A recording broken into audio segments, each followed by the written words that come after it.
Hello and welcome to another update video about Link. Yeah, Link seems to be falling back into the wave 4. It's a bit too early to confirm it, but if we assume further declines on the Bitcoin and Ethereum chart, it might make sense to expect here that the price now breaks back into the wave 4.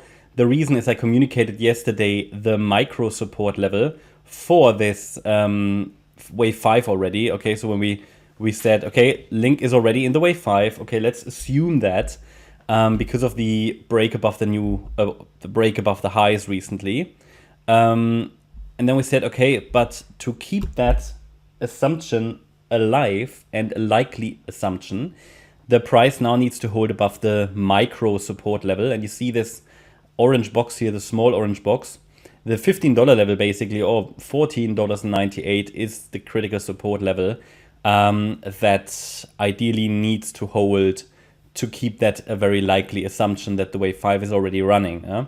It's not invalidation though. If the price breaks below that level, it's not invalidation. Link could then still surprise, but typically the probabilities for a follow through, they reduce significantly if there is a break below the 78.6 retrace. So we talk about a sustained break. I always get the question, what's a sustained break? Well, if it's not invalidation, invalidation is simply, if the price breaks below this previous swing low, that's the E wave low and the end of the wave 4. I mean, if we have a break below that, that's invalidation. Just a wick below is enough to invalidate, okay? However, when we haven't got invalidation, we're simply looking at support levels like ideal support levels. Well, then it takes a sustained break. Now, sustained break is not an objective thing. It is more like we have to look at the structure when it breaks and also how it breaks with the momentum and things like that, and how quickly does it recover. Usually when I talk about that, an example would be it breaks below and it consolidates below, so there's ongoing weakness, right? That's a sustained break. Or if we get a break and it recovers quickly and then still breaks below it again, that's also a sustained break. But if we break below $14.98 and the price sustains there, then yeah, it will probably fall back into the wave 4. Wouldn't be a problem, wouldn't be bearish, would simply delay the breakout in the wave 5. Could this already have been the wave 5? I mean, that's the other question, Could this already have been the wave 5? I mean, I cannot rule it out, okay? I cannot rule it out. We completed here all the requirements, okay? But it would not be long enough for me and substantial enough for me to really see this as all of wave 5, okay, over 1. I would have at least liked to see it test the $18.30 level, ideally even break above it and get to $21.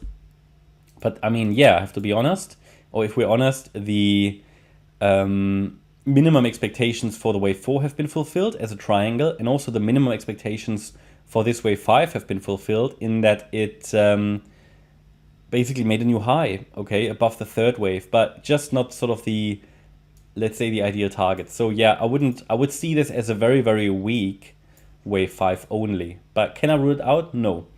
But it's not my preferred scenario. Yeah. So, but I think there is a good chance to break back into the wave 4. But also here, it's too early to confirm it. We're still holding support. We know that cryptos, when they drop into support, it looks very bad. I mean, I wouldn't even see it as bad. I would actually see it as a bit of a gift if Link drops back lower, because I switched off, as I said in the video yesterday, my grid bot up here yesterday, or a couple of days ago it was.